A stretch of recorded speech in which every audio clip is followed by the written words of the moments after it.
अगर आप लोग मनीव्यू का जो ऑनलाइन लोन का पेमेंट है वो नहीं कर पा रहे हैं या आप लोग नहीं कर पाएंगे कुछ महीना तक, तो आप लोगों के साथ क्या क्या हो सकता है इसके रिलेटेड आज का ये पूरा वीडियो है।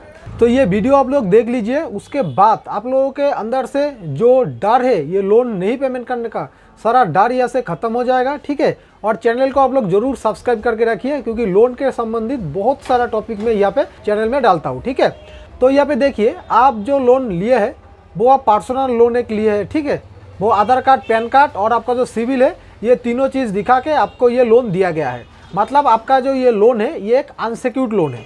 तो यहाँ पे लोन दो तरह का होता है, एक होता है सिक्योर्ड लोन और एक होता है अनसिक्योर्ड लोन। तो आप जो पर्सनल लोन यहाँ पे लिए हैं मनीव्यू से, तो ये होता है एक अनसिक्योर्ड लोन। मतलब आप कुछ गिरवी रख के ये लोन नहीं लिए हैं, आप सिर्फ अपना सिविल, आधार कार्ड, पैन कार्ड इसका डिटेल्स डाल के यहाँ पे लोन लिए हैं। ठीक है, तो आप अगर ये पेमेंट नहीं कर पाएंगे तो इंस्टेंट यहाँ पे क्या होगा, देखिए होगा ये कि आपका जो सिविल स्कोर है, सिविल एकदम से डाउन होने लगेगा। ठीक है, और अगर आप लोग इनका पेमेंट 3 महीने तक नहीं करते हैं तो यहाँ पे मनीव्यू की तरफ से आरबीआई पे आप लोगों के यहाँ पे रिपोर्ट होगा कि ये पर्सन ये इतना अमाउंट का लोन लिया था, ये अभी पेमेंट नहीं कर पा रहा है, मल्टीपल टाइम यहाँ पे ओवरड्यू हो चुका है। तब ये क्या होगा कि आप लोगों का जो लोन है यहाँ पे मनीव्यू के तरफ से आरबीआई को बता के इसको एनपीए घोषित करेगा, नॉन परफॉर्मिंग एसेट घोषित। तो एनपीए घोषित होने के बाद क्या होगा, मनीव्यू की तरफ से जो पेमेंट आप लोग नहीं दे पा रहे उसको अरेंजमेंट कराने के लिए, उसको रिकवरी करने के लिए वो लोग मतलब कुछ भी कर सकते हैं। मतलब ऐसा ही कर सकते हैं, आप लोगों को नोटिस भेज सकता है। ठीक है, घर पे आदमी भेज सकता है रिकवरी के लिए। तो कितना दिन बाद आप लोगों का घर में आदमी आता है रिकवरी के लिए, रिकवरी एजेंट, उसके बारे में भी अभी बात करते हैं। देखिए, तो अगर आपका लोन यहाँ पे मान लीजिए 10,000, 15,000 या 50,000 का नीचे है तो आप लोगों के घर पे जो एजेंट है नॉर्मली यहाँ पे नहीं आता है। ओके, क्यों नहीं आता है, देखिए क्योंकि ये जो मनीव्यू एप्लीकेशन है ये आरबीआई से रजिस्टर्ड किया हुआ एनबीएफसी का ये एप्लीकेशन है। ठीक है, मतलब ये एक जेन्युइन एप्लीकेशन है। तो ये लोग उतना नहीं डरते हैं कि कोई अगर पेमेंट नहीं कर पा रहा है उसके लिए ये लोग नहीं घबराता है इतना, और इतना जल्दी यहाँ पे जो है एजेंट नहीं भेजता है। क्योंकि अगर आप लोग यहाँ से लोन लिए हैं, क्योंकि ये एक परफेक्ट एनबीएफसी है, गवर्नमेंट से रजिस्टर्ड किया हुआ है आरबीआई से, तो आपको जो है पेमेंट करना ही है। चाहे आप आज पेमेंट कीजिए, चाहे 1 साल बाद पेमेंट कीजिए, चाहे 2 साल बाद पेमेंट कीजिए, आपको पेमेंट तो करना है। क्योंकि अगर आप लोग पेमेंट नहीं करेंगे यहाँ पे तब क्या होगा, देखिए आप लोग फ्यूचर में कभी भी लोन नहीं ले पाएंगे, पर्सनल लोन। ठीक है, तो आप लोगों को ये पेमेंट करना ही है। तो पेमेंट कैसे करेंगे आप लोग यहाँ पे मैं बता देता हूँ। देखिए, फिलहाल यहाँ पे जो होता है, देखिए 1 महीना 2 महीना अगर आप लोगों का ड्यू हो रहा है तब टेंशन लेने का कोई बात नहीं है यहाँ पे, क्योंकि आप लोगों की यहाँ पे सिर्फ इन लोगों की तरफ से कॉल किया जाता है। कॉल करके आप लोगों को बोला जाता है, हैरेसमेंट किया जाता है कि पेमेंट कर दीजिए, नहीं तो केस हो जाएगा, पुलिस घर पे आ जाएगा, रिकवरी के लिए भेज देंगे, पूरा पैसा ही चाहिए, ऐसा करके आप लोगों को धमकाया जाता है। तो आप लोग पहले बात तो यहाँ पे डरिए मत। ठीक है, यहाँ पे डरने का कुछ यहाँ पे चीज़ है ही नहीं, क्योंकि ये सिर्फ आप एक लोन लिए है।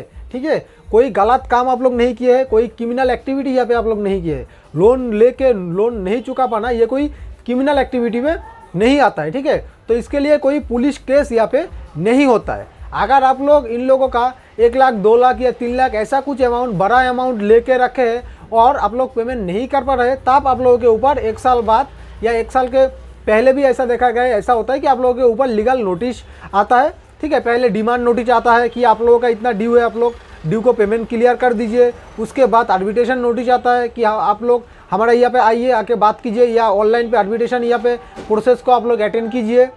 अटेंड करने के बाद जो भी वहाँ पे फैसला होता है उतना पेमेंट आप लोगों को वहाँ पे करना पड़ता है। आप लोग अगर यहाँ पे रिस्पॉन्स नहीं करते तब आप लोगों के ऊपर क्या होता है, सिविल कोर्ट में केस होता है। ठीक है, सिविल कोर्ट में, सिविल अदालत पे यहाँ पे केस होता है आप लोगों के ऊपर। और यहाँ पे मान लीजिए आप लोगों का अगर 1 लाख का लोन है, तो अगर सिविल अदालत पे ये चला गया तब क्या होगा, देखिए तब आपको तो यहाँ पे बेल कराना पड़ेगा। वो नॉर्मल प्रोसेस होता है, 1 दिन में यहाँ पे बेल मिल जाता है, ज़्यादातर केस में ऐसा ही होता है। ठीक है, तो नॉर्मल प्रोसेस होता है। उसके बाद ये जो सेटलमेंट होता है वो बहुत कम अमाउंट में यहाँ पे सेटलमेंट हो जाता है। तो कोर्ट का जो प्रोसेस होता है, देखिए ऐसे होता है। अगर आपका लोन 5,000, 10,000 या 30-40,000, 50,000 तक भी है तो टेंशन लेने का कोई ज़रूरत नहीं है। जब आपके पास पैसा हो तब पेमेंट कीजिएगा आप। ठीक है, क्योंकि यहाँ पे वो लोग सिर्फ कॉल करके आप लोगों को धमकाएगा यहाँ पे, तो आप लोगों को डरना नहीं है। यहाँ पे जितना डरेंगे उतना वो लोग डराते रहेगा। तो इसके लिए आप लोग 2 सेटिंग करके रख सकते हैं मोबाइल पे।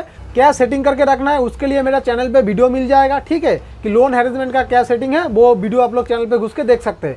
वो सेटिंग करने के बाद आपके यहाँ पे जो कॉल आता है रोज़ रोज़, ठीक है, 150 करके जो कॉल आता है वो कॉल आना बंद होगा। आप लोग निश्चिंत होकर यहाँ पे अपना काम धंधा कर सकेंगे और जब पैसा होगा तब आप लोग इन लोगों का पेमेंट कर सकेंगे। तो यहाँ पे आप लोगों को यही करना है, टाइम लेना है, ठीक है, टाइम लेके इन लोगों का जो पेमेंट है वो करना है। अगर आप लोग फुल पेमेंट नहीं कर पाते यहाँ पे तो भी कोई दिक्कत नहीं है। मान लीजिए आपका 50,000 का यहाँ पे लोन है, यहाँ पे अगर आप लोग पेमेंट नहीं कर पा रहे, 3-4 महीना हो गया, तब आप लोगों के यहाँ पे कॉल आएगा, व्हाट्सएप पे मैसेज आएगा कि आप लोग सेटलमेंट का प्रक्रिया जो है इस पे आगे बढ़िए, नहीं दे पा रहे टोटल जो फुल अमाउंट, ठीक है, तो आप सेटलमेंट पे आइए। तब ऐसा होता है, देखिए 40% या 35% ऐसा अमाउंट में वो लोग सेटलमेंट करने के लिए बोलता है यहाँ पे, ठीक है। तो आपका जो लोन है मान लीजिए 50,000 का, तो यहाँ पे 40% में यहाँ पे मान लीजिए आप लोगों का सेटलमेंट जो है वो सेटलमेंट हो सकता है या उससे कम में भी हो सकता है। और अगर कोर्ट में चला गया तो उससे भी कम में यहाँ पे सेटलमेंट होता है।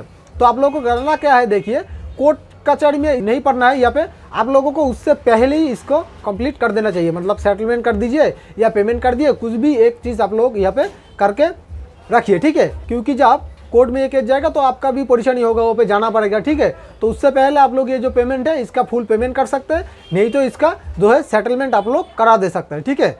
तो ऐसा कुछ नहीं होता है कि डरने का कुछ चीज़ है। अगर आप लोग यहाँ पे 3 महीना 4 महीने उससे भी ज़्यादा टाइम तक यहाँ पे पेमेंट नहीं कर पाएंगे तो भी यहाँ पे ऐसा कुछ नहीं होगा कि आपके ऊपर कोर्ट केस इतना जल्दी हो जाएगा, ठीक है। तो आराम से अपना टाइम लीजिए, ठीक है, टाइम लेके इसको पेमेंट करिए, क्योंकि ये एक परफेक्ट NBFC है, गवर्नमेंट से रजिस्टर्ड किया हुआ है, तो आपको पेमेंट करना है। अगर नहीं पेमेंट करेंगे तो फ्यूचर में कभी भी आप लोगों को लोन नहीं मिलने वाला है। तो इसीलिए आप लोगों को मैं बोल रहा हूँ कि आप लोग टाइम लीजिए, टाइम लेके पेमेंट कीजिए। लेकिन यहाँ पे डिफ़ॉल्ट करने में कोई दिक्कत यहाँ पे नहीं होता है। अगर आप लोगों का 1 EMI 2 EMI मिस हो रहा है तो कोई दिक्कत यहाँ पे आप लोगों को नहीं होने वाला है, ठीक है। तो आराम से रहिए, पेमेंट को अरेंजमेंट करके आप लोग पेमेंट कीजिए, ठीक है। और भी कुछ जानकारी चाहिए होगा तो ज़रूर कमेंट कीजिए।